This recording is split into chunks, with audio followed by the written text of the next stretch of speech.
ভিন্ন স্বাদের গল্পের সমাহার চ্যানেলে আজ শোনাব লেখক দীপঙ্কর বিশ্বাসের লেখা একটি দারুণ মজার গল্প। আজ যেই গল্পটি আপনাদের সামনে পাঠ করে শোনাব, গল্পটির নাম এক সেরা ভূতের গল্প। গল্পটির নাম সেরা ভূতের গল্প হলেও গল্পটি কিন্তু খুব মজার একটি গল্প। যদি গল্পটি এবং গল্প পাঠ ভালো লাগে তবে গল্পের শেষে একটা লাইক করে দেবেন। আমার চ্যানেলটিকে সাবস্ক্রাইব করে আমার পাশে থাকবেন। তো চলুন শুরু করা যাক লেখক দীপঙ্কর বিশ্বাসের লেখা একটি মজার গল্প, এক সেরা ভূতের গল্প।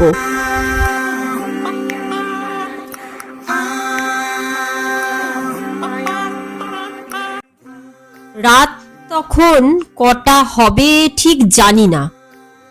শরীর খারাপ বলে ঘুমটা তেমন গাঢ় ছিল না। হঠাৎই ভেঙে গেল। যা ঘটল তা শুনলে তোমাদের গায়ে কাঁটা দেবে। আমি স্পষ্ট অনুভব করলাম একটা ভূত আমার পাশে বসে পা দোলাচ্ছে। সারা ঘরে নিচ্ছিদ্র অন্ধকার। স্কুল হস্টেলের এই ঘরের অন্য অংশীদারেরা এক মনে নাক ডাকিয়ে চলেছে। ওরই ভেতর আমি টের পেলাম আমার প্রায় ঘাড়ের ওপর বসে একটা ভূত ঠ্যাং দোলাচ্ছে। ভয় পাওয়া হয়তো উচিত ছিল, কিন্তু আমি ভয় পেলাম না। ভূত যে কি জিনিস তা আমি বেশ ভালোই জানি। হাড়ের ওপর থেকে মানুষটাকে ছাড়িয়ে নেবার পর হাড়গুলোও ছাড়ালে যা পড়ে থাকে সেটাই আসল ভূত। আলোয় দেখা যায় না, অন্ধকারে খ্যাসখ্যাসে সাদা দেখায়। অনেকটা খুব পুরনো দাদুর ছাতার মতন। আমি জেনে শুনেও বেশ দৃপ্ত স্বরে জিজ্ঞেস করলাম, তুমি কে হে? ভূতটা কিন্তু সত্যিবাদী। পরিচয় গোপন না করে সরাসরি কাতর গলায় উত্তর দিল, আমি একজন ভূত। একটু থাকার জায়গা খুঁজছি এখানে। আমি এই পাঞ্জাব থেকে এসেছি। এই এক বয়স হবে। এতদিন গাছে গাছেই ছিলাম, এই সামনের ওই জঙ্গলে। আমি মনে মনে বললাম, ও তুমি বেটা গেছো ভূত। ভূতটা বলে চলল, ওখানে ভারী মশা। মশা তো তোমার কি? আমি মশা ভূতদের কথা বলছি, ওরা খুব জ্বালায়। তাই বলো? তাছাড়া ওখানে ভূতগুলো ভারী বোকা, খুব বোরিং গপ্প করে। আর কদিন থাকলে পাগল হয়ে যাব। এবার আমি সত্যি ভয় পেলাম। একে ভূত, তাই যদি পাগল হয় তাহলে সাংঘাতিক। আঁচড়ে কামড়ে দিলে শুধু জলাতঙ্ক নয়, সব ধরনের আতঙ্কই হতে পারে। আমি ভূতটার নাম জিজ্ঞেস করলাম। ভূতটা গদগদ কণ্ঠে নাম জানালো, শ্রী গোবিন্দ সিং সেরা। গোবিন্দ ওর বঙ্গদেশী আগমনের কথা যা বলল তার সংক্ষেপে এই: 3 বছর আগে পাঞ্জাবে ট্রেন দুর্ঘটনায় মৃত্যু। তারপর 2 বছর পাঞ্জাবে ভূতগিরি। গত বছরের সাংঘাতিক ঘূর্ণিঝড় তাকে পাঞ্জাব থেকে তুলে এনে বঙ্গে ফেলেছে। তারপর থেকেই আম, জাম, বেলগাছ। আমি জিজ্ঞেস না করে পারি না, তুমি বাংলা কি আগে জানতে নাকি গত 1 বছরে শিখেছ? গোবিন্দ বলল, মাতৃভাষা গুরুমুখী একদম বলি না, লোকে খনা ভাববে। হিন্দি আমি আগেই জানতাম, বাংলা শিখেছি গত 1 বছরে। কি ভালো শিখিনি? হ্যাঁ হ্যাঁ হ্যাঁ, ভালোই শিখেছো, প্রায় আমার হিন্দির মতন। গোবিন্দ কি বুঝলো জানি না, কিছুক্ষণ চুপ করে রইল। তারপর বলল, তুমি আমাকে এই হস্টেলে থাকতে দেবে? আমি তোমার খুব বন্ধু হব। একটা ভূত বন্ধু হস্টেলে থাকলে মন্দ হয় না। আমি একটু ভেবে বললাম, "উম, থাকতে হয়তো দিতে পারি, কিন্তু তুমি আমার কোন কাজে লাগবে শুনি?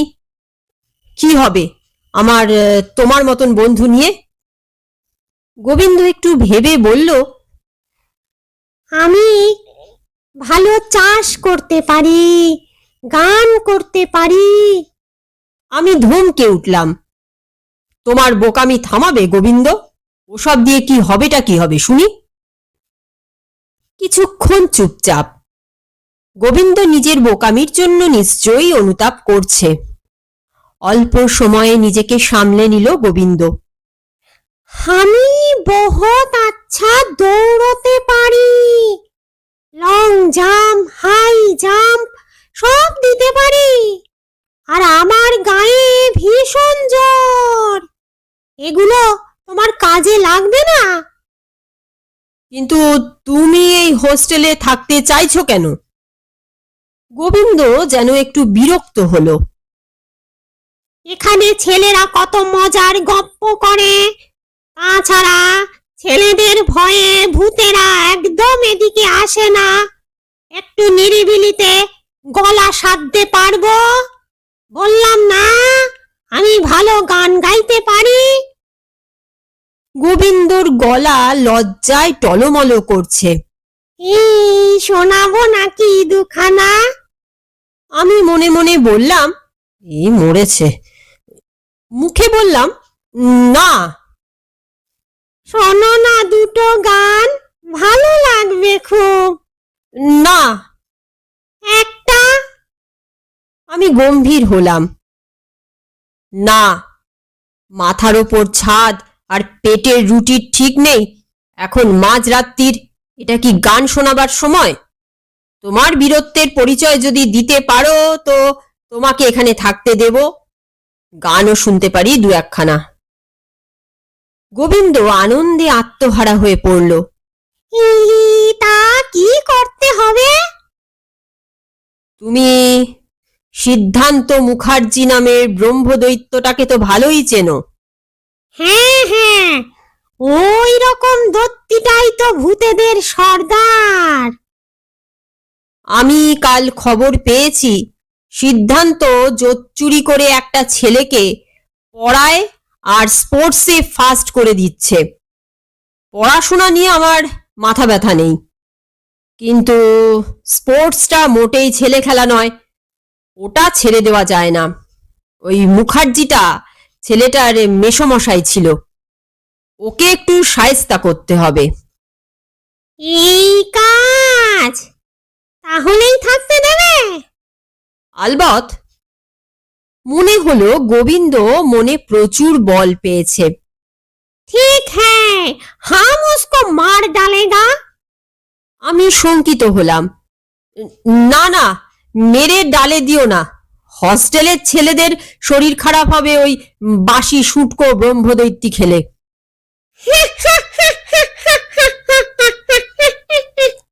হা হা করে হেসে উঠল গোবিন্দ। আমি বুঝলাম ভুল বলেছি। হিন্দিতেই হট্টগোল, তাড়াতাড়ি শুধরে নিলাম। না না, ডাল দিয়ে মারার দরকার নেই, হয়তো মারাই পড়বে শেষকালে।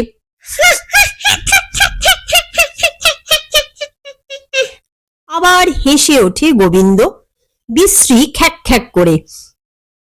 বাংলায় মেরে ফেলবো কে, ভালো হিন্দি জানা লোকে কি বলে বলো তো? আমার কপালে বিন্দু বিন্দু ঘাম, এক্কেবারে বেইজ্জত। মনটা আমার হায়ের জন্য হায় হায় করে উঠল। একটা হায়ের বোঝানো যায় বাংলা হায়, না হিন্দি হ্যায়, না আর কোনো রিস্ক নেওয়া নয়, মারেগা হায়। গোবিন্দ হেসে প্রায় পড়ে যাবার দাখিল। না বাবা না, যারা ভালো হিন্দি জানে তারা ওসব মারেগা ফারেগা বলে না, জোর দেবার জন্য বলে মার ডালেগা। তুমি দেখছি মোটেই হিন্দি জানো না। আমি বরং পরিষ্কার বাংলায় বলি, উসকো আমি খুন করিব। না না, খুন টুন করার দরকার নেই। তুমি বরং সিদ্ধান্তকে পাঁজা কোলা করে এখানে নিয়ে এসো, তারপর আমরা দেখব। আবার কিছুক্ষণ চুপচাপ। মনে হলো গোবিন্দ ভাবছে। আচ্ছা, পাঁজা কোলা না করে কোকো কোলা করলে হয় না? আমি পাঁজা কোলা চিনি না, কখনো খাইনি। এবার আমার হাসার পালা। এতক্ষণ ভাষার অপমানে গা রি রি করছিল। হা হা করে হেসে গায়ের ঝাল মেটালাম। তুমি বাংলা শিখেছ না কচু শিখেছ? একটু অপ্রস্তুত হলো গোবিন্দ। কচু বুঝি বাংলার মতোই আর একটা ভাষা? আমি আগে নামই শুনিনি, নাম না জেনেই শিখে গেলাম। ভারী মজা তো। আমি হেসে গড়িয়ে গেলাম। আরে, তুমি কচু মানেই জানো না?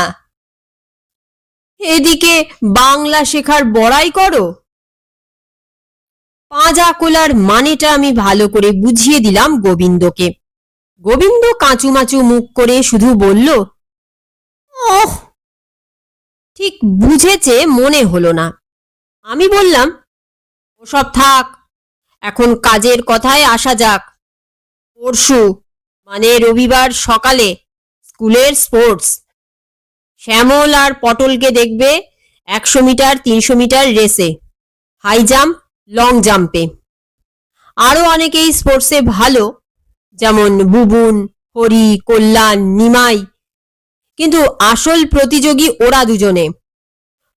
পটল দৌড়য় শ্যামলের চেয়ে ভালো, কিন্তু বেটা সিদ্ধান্ত মুখার্জি শ্যামলকে বারবার জিতিয়ে দিচ্ছে। তোমাকে সিদ্ধান্ত মুখার্জির জোচ্চুরি বন্ধ করতেই হবে। জেতাতে হবে পটলকে। যদি পারো তো হোস্টেলে থাকার ব্যবস্থা করে দেব। আমার প্রস্তাবে সম্মতি জানালো গোবিন্দ। কিন্তু একটা কথা, এই মুখার্জির পেছনে একবার লাগলে আমি আর জঙ্গলে ফিরতে পারবো না। ওর অনেক চেলা চামুন্ডা, একা কটাকে ঠ্যাঙাইব? ছেলেদের ভয়ে ওরা এদিকে আসে না। একটু দম নিয়ে গোবিন্দ বলল, কিন্তু নামগুলো গুলিয়ে ফেলবো না তো? অতগুলো নাম। হ্যাঁ, ভাবনার কথা বটে। খানিক ভেবে সাব্যস্ত হলো যে অত মনে রাখার দরকার নেই। যার ওপর সিদ্ধান্ত মুখার্জি ভর করবে তাকে গোবিন্দ পেছন থেকে টেনে ধরবে, তাহলেই হবে। আমি জিজ্ঞেস করলাম, তোমার ওজন কত গোবিন্দ? গোবিন্দ একটা গর্বের হাসি হাসল। হি হি, পাক্কা 100। এই এলাকায় 3 পর বেশি ওজন আর কোনো ভূতের নেই। লড়ে যাও গোবিন্দ, তুমি ঠিক পারবে। শরীরটা স্পোর্টসের দিনও ঠিক চাঙ্গা হয়নি। আমি ঘরের কোণে বসেই ছিলাম। বেলা 1টা নাগাদ গোবিন্দ হাঁপাতে হাঁপাতে এসে বেদম হাসতে লাগলো। আমি সন্দেহ ভরা গলায় জিজ্ঞেস করলাম, পটলকে জিতিয়েছ? গোবিন্দ হাসি থামালো। হে, 100 মিটার হলো না। আমি চোখ লাল করে রেগে বললাম, কেন হলো না কেন? গোবিন্দ আমার দিকে তাকিয়ে বেশ কড়া গলায় বলল, তোমার বোকামির জন্যই তো পটল 100 মিটারে হারলো।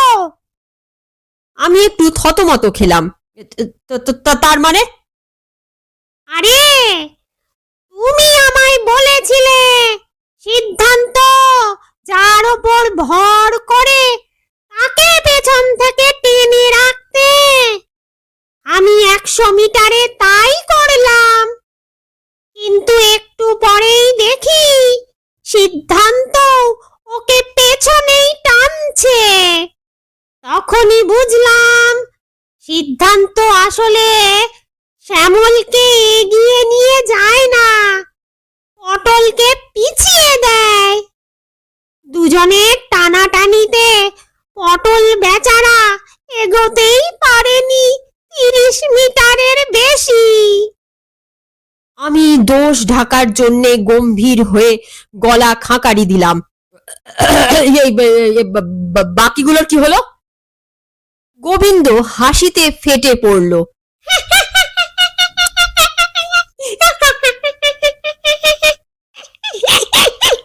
আরে, আমি হাত লাগাতেও যখন পটল হারলো, তখন আমার বহুত গুস্সা ধরলো, ওর জেদ চেপে গেল।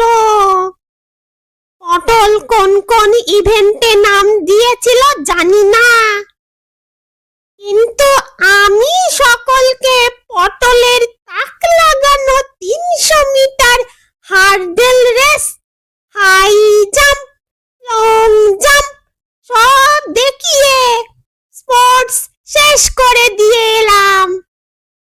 আমি অবাক হলাম। সে আবার কিরকম কথা? গোবিন্দ হাসতে থাকলো। ছেলেরা ফিরলে পুরোটা শুনো, আমি কম কথাই বলছি।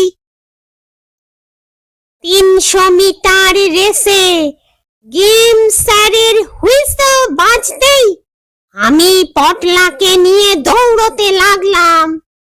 সিদ্ধান্ত বাধা দিতেই ওকে মারলাম এক মোক্ষম ল্যাং। সিদ্ধান্ত ছিটকে পড়ল। পটল যখন 300 মিটার শেষ করল, তখন শ্যামল সবে মাঝ রাস্তায়। রাগ আর জিদের মাথায় আমি তখন ভেবেই নিয়েছি যে পটলকে সেরা অ্যাথলিট বানাবোই বানাবো, সব ইভেন্টে জিতিয়ে। 300 মিটার শেষ হতেই পটলকে কোলে নিয়ে দিলাম এক বিশাল লং জাম্প। পটলকে একটুক্ষণের জন্য পৌঁছে দিলাম 15 মিটার দূরের প্রথম সারিতে, হেড স্যারের টেবিলের সামনে। তারপরেই পটলকে নিয়ে দিলাম 3টে হাই জাম্প। নারকোল গাছের মাথা থেকে 3টে ঝুনো নারকোল পেরে এনে পটলের হাতে দিয়ে বসিয়ে দিলাম সংস্কৃত স্যারের সামনের টেবিলে। উনি নারকোল খুব ভালোবাসেন। পটল ভীষণ ভয় পাচ্ছিল। ওর কানে কানে বললাম, কুছ ডর নেই গোবিন্দ তোমায় সহায়, শুধু মনে ভাবো তুমি নিজেই সব করছো। স্যারেদের এই এক দোষ, বড় অকারণে বিচলিত হয়ে পড়েন। কেন তা কে জানে, বেশি পড়াশোনা করেন বলে বোধহয়। হেড স্যার হুকুম দিলেন পটলকে ধরতে। ছেলেরা সব ছুটে এলো আমাদের দিকে। তখনই ওদের দেখিয়ে দিলাম হার্ডেল রেস কাকে বলে। আমি আর পটল লাফাতে লাগলাম সকলের মাথার ওপর দিয়ে ডিঙিয়ে ডিঙিয়ে। ধরে কার সাধ্য, কখনো 3 তলার কার্নিসে, কখনো নারকোল গাছের মাথায়। আমার আরো স্পোর্টস দেখানোর ইচ্ছে ছিল, কিন্তু সকলের মুখ দেখে কেমন সাহস পেলাম না। সকলেই মনে হলো ভয় পেয়েছে। হাই জাম্প লং জাম্প একটু বেশি ভালো হলে যে ভয় পাবার কি আছে তা কে জানে। হেড স্যার কাঁপতে কাঁপতে এগিয়ে এলেন। স্পোর্টস আজকের মতন এখানেই শেষ, বাবা গো বলে মূর্ছা গেলেন হেড স্যার। আমি এতক্ষণ অবাক হয়ে শুনছিলাম। এবার বললাম, এটা কিন্তু খারাপ কাজ হলো গোবিন্দ। হেড স্যার কত ভালো লোক জানো, ছেলেদের কত ভালোবাসেন। গোবিন্দ মুখ চুন করলো। আর জানি নে, ভালোবাসেন বলেই তো কাউকে ছাড়তে চান না। এক এক ক্লাসে রেখে দেন 2-3 বছর। আমি ওটা করতে চাইনি, কিন্তু উপায় ছিল না। আমাকে আমাকে আর কেউ দেখুক আর নাই দেখুক, সিদ্ধান্ত দেখেছিল, তেড়ে এসেছিল আমার দিকে, কিন্তু আমার সঙ্গে পায়তারা, ঝাড়লাম আর একটা মোক্ষম ল্যাং। সিদ্ধান্ত উড়ে গিয়ে পড়বি তো পড় হেড স্যারের ঘাড়ে। আমি ডাইভ দিয়েও বাঁচাতে পারলাম না। ভূত দরাম করে বা ধরাস করে ঘাড়ে এসে পড়লে দমকা হাওয়ার ঝাপট লাগে। ওই জন্যেই তো কথাই বলে হাওয়া লেগেছে। হেড স্যার হাওয়ার চোটে বাবা গো বলেই। আমি গোবিন্দকে সান্ত্বনা দিলাম। মহৎ কাজে অমন একটু আধটু এদিক ওদিক হয়েই থাকে। গোবিন্দ আমায় থামিয়ে দিল। ঠিকই, আরো এক আধটা এদিক ওদিক হয়েছে। আমি উদ্বিগ্ন হলাম। আবার কি হলো? তেমন কিছু না, সংস্কৃত স্যার পইতে বার করে রাম নাম জপতে যাচ্ছিলেন, দেখেই তো আমার প্যালপিটেশন শুরু হয়ে গেল। নিজেকে বাঁচাতে তাড়াতাড়ি পইতেটা ওর গলায় জড়িয়ে দিতে বাধ্য হলাম। দম বন্ধ হয়ে বিষম খেয়ে উনি একটু জ্ঞান হারালেন। আর গেম স্যার, যার অত দাপট, তিনি যে গলায় হুইসেল আটকে ফেলবেন সেটা জানবো কি করে শুনি? হুইসেল তো গেম স্যারের গলাতে আটকানোই থাকে। সে তো বাইরে থাকে, এখন যে ভেতরে। ছেলেরা ভেবে পাচ্ছে না হজমের ওষুধ দেবে না টেনে বার করবে। গেম স্যার হুইসেল গিলে ফেলেছেন আচমকা। আমি একটা দীর্ঘশ্বাস ছাড়লাম। সাংঘাতিক কাণ্ড, একেবারে কেলেঙ্কারি। কেলেঙ্কারি আবার কি? হয় মানুষই থেকে যাবে, নয়তো আমার মতন হবে। তুমি আমার কাজের কথায় এসো, আমাকে এখানে থাকতে দেবে তো? কেলেঙ্কারি যাই হোক, তুমি তোমার কাজে সফল। সাবাস তুমি গোবিন্দ সিং, সাবাস গোবিন্দ সিং, সেরা। তুমি আজ থেকে আমার সঙ্গে এই ঘরেই থাকবে। তোমার পদবি সেরা, তুমি স্পোর্টসে সেরা, তুমি ওজনে এক সেরা। আজ থেকে তোমার নাম সেরা ভূত। সেরা ভূত ভয়ে ভয়ে শুধলো, অন্য ভূতেরা এই নাম মানবে তো? এবার আমার সত্যিই ভীষণ রাগ হলো। কর্কশ গলায় বললাম, মানবে না মানে? জানো, আমি এই এলাকার ভূত ইউনিয়নের প্রেসিডেন্ট অমলেশ ভট্টাচার্য। ভূতেরা যে এদিকে আসে না সেটা ছেলেদের ভয় না, আমার ভয়ে। গোবিন্দ গদগদ গলায় হাত কচলালো। হি হি হি, সব জানি বলেই তো আপনার কাছে এসেছি স্যার।